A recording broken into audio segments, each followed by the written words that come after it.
Hello and welcome everyone. In this video we will see what was the best drop the mic moment you've witnessed in a business meeting. This video is brought to you by the Question Response channel. Thanks to David Lewinnek, Omar Ismail, Christian McNee and Brian Rail for sharing their answers to this question with us. The first answer will be from David Lewinnek. In 1997, I was the first intern sent from MIT to work at a Honda R&D center near the city of Utsunomiya, Japan. I quickly learned that the work I did there wasn't too important to anyone. The whole point of my internship was for Honda and MIT to build a relationship, and I was just a sentient poker chip that they exchanged. This was fine with me since it allowed me the freedom to get involved in some fascinating research in shape memory alloys. Eventually people noticed what I was doing, and I became part of a very high-performing group looking at shape memory alloys, piezoelectrics, and magnetostrictive materials within active structures. Japanese companies like Honda tend to keep their blue sky R&D more internal, while most American companies instead fund university labs to do the same work. At the end of my internship, I participated in a talk with the head of R&D at Honda. That man did very little talking in the meeting. His hand-picked successor, who was 20 years younger, mostly ran the meeting. My group gave updates on all of our various projects, and the successor asked some insightful questions that showed me that he knew his stuff. At one point in the meeting, the successor drew a beautiful, ornate balance scale on the whiteboard, showing the smart people working on the project on one side labeled negatives, and the results on the other side labeled positives. He was making the point that our group shouldn't just produce average results, but in order to justify the time of the best engineers, our group needed to produce extraordinary results. That's when the senior manager got up and walked to the whiteboard. This man had been silent throughout the meeting, and that made him getting up and walking to the whiteboard all the more remarkable.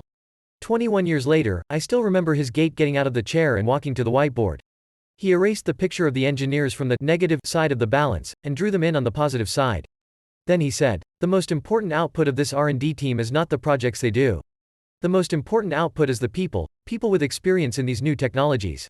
Successful projects are nice, but the experience is the number one thing. When the time comes for more active structures in cars, we will need Honda people with this experience, more than we need these exact projects. I have long since moved from the automotive industry to the semiconductor industry. I've seen many meetings with yelling and swearing and people slamming down phones and walking out. I've never seen a person take control of a meeting and shift the focus of a group the way that Honda executive did, simply standing up and walking to the whiteboard and quietly saying a few declarative sentences." We continue with Omar Ismail's answer. When I was still working in brand analytics, there was a guy who disliked me. Essentially, he used to do my job, got promoted, and now I was doing his job. I took some processes that used to take 2 weeks for 4 stores, and it now took me 3 hours to do 20 stores. The software I developed was used by most of the other brand analysts. He hated this, because it was better than he had ever done by a factor of approximately 560 for our brands, and even more considering I helped an entire department. There were some problems that could not be resolved with the process. They had nothing to do with the software, but had more to do with the impossibility of predicting the future, which was my job, admittedly, but swapping back to a manual process would not fix it, because those problems had always been there. He blamed all his failures on these problems. I fought back. He disliked this. He started poking around colleagues of mine, trying to get copies of my work behind my back. They told me that something was up. I sent him a file and said, "Just send him this one. You'll get in trouble if you give him nothing." They did. I was invited into a meeting with all of my superiors. On the screen was the file I had sent. Douchebag. Omar, do you recognize the file we're looking at? Me. It looks like one of our stock rotation files. Douchebag then went on a 30-minute tirade, pointing out every flaw in the file. Every error, every lost sale, every lost dollar, why it mattered, a sob story for every penny. Cries of nostalgia for the good old days, when we didn't make such mistakes, and when sales were good. And I sadly had to confirm every single one. He was right, this was a real shit show. Douchebag. Do you find this acceptable? Me. No. Douchebag. So what do you have to say for yourself? Me. For myself. Douchebag. Yes, you just said this is unacceptable. Me. I agree, but I don't see why I need to be making any excuses. Douchebag. When you produce a file like this, with all these mistakes. Me. Ooh, I see the problem. You see? When my colleagues told me to send them an example of the stock rotation file, I wanted to make sure I sent him a really good example. So I sent him the last one you did. This is your file. Dumb motherfucker just spent 30 minutes trashing his own work. Asterisk underscore asterisk underscore asterisk underscore asterisk underscore asterisk underscore asterisk underscore asterisk underscore asterisk underscore asterisk underscore asterisk underscore asterisk underscore asterisk underscore asterisk. Edit. Hello comment section.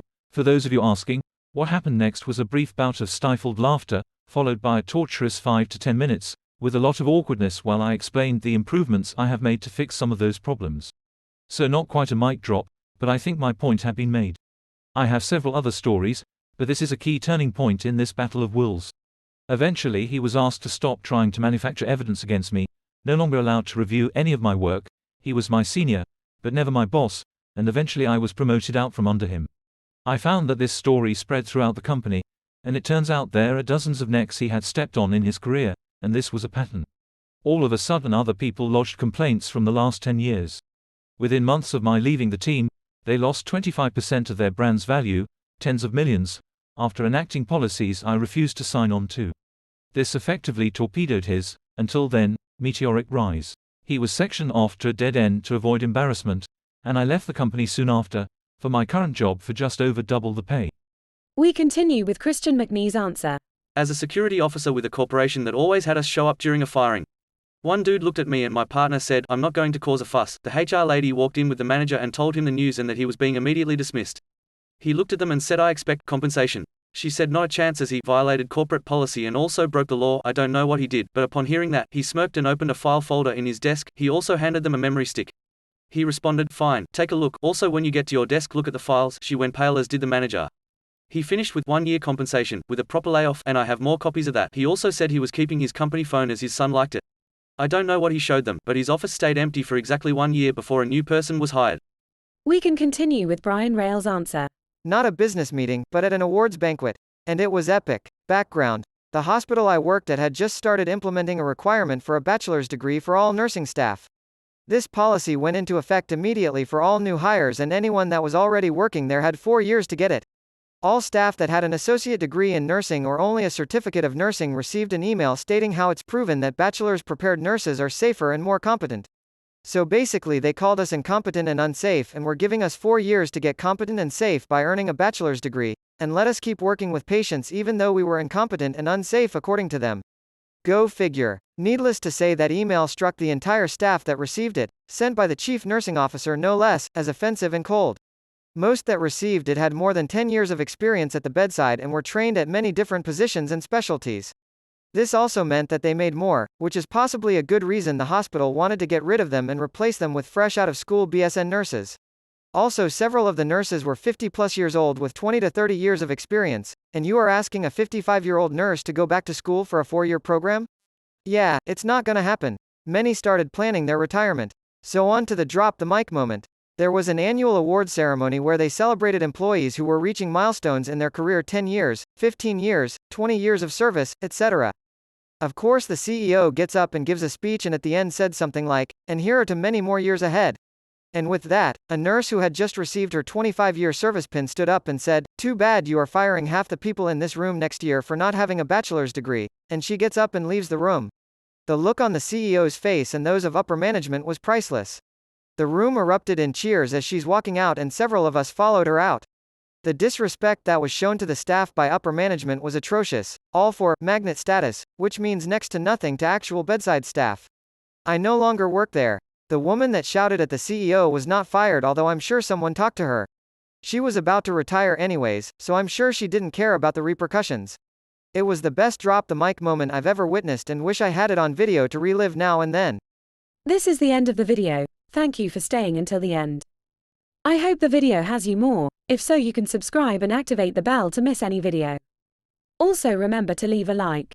This is now the end of this video. Remember to leave a comment to tell us if these answers resonate with you. Bye and see you soon.